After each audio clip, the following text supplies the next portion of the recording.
Damn. There go Bigfoot. What about Bigfoot? What about him? Bigfoot. What about him? I'm your mama, I'm your daddy. There goes Bigfoot in the alley. What you got that you need? Conspiracy theories about Bigfoot. Bigfoot. Bigfoot. Bigfoot. What about Bigfoot? Bigfoot. Conspiracy theory.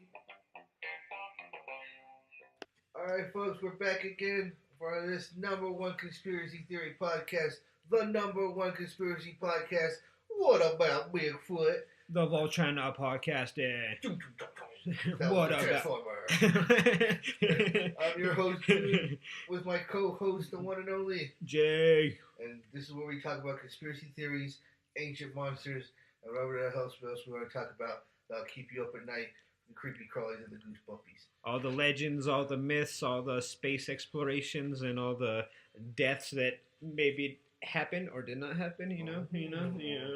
Throw it there. This week we're throwing it to Jay. He's going to give us our topic of the week. And what's our topic of the week?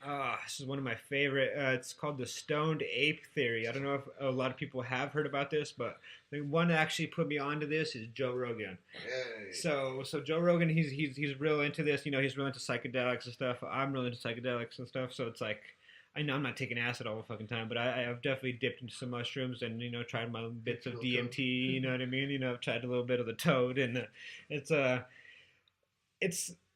where I'm going to go with this is that I 100% believe in this. It's the Stone Ape theory, you know, started roughly about like 12,000 years ago, I believe, was what it said was when the Homo erectus, which is like the first upright standing like man woman type being, you know what I mean? Like it was the step before Homo sapiens, which we are now.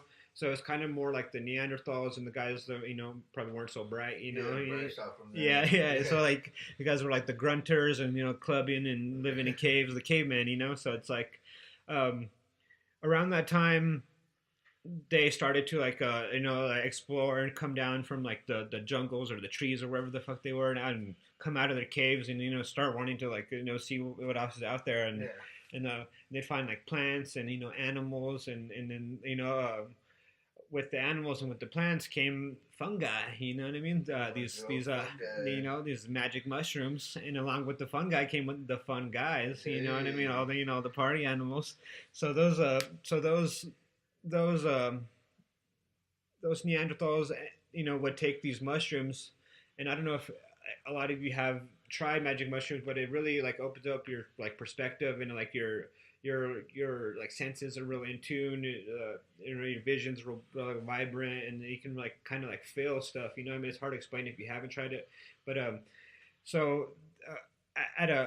at certain points these the guy's name is Terence McKenna. It was his original theory in like 1991, I think he put it out. Well, not that far back. Yeah. So he passed away in like 2000.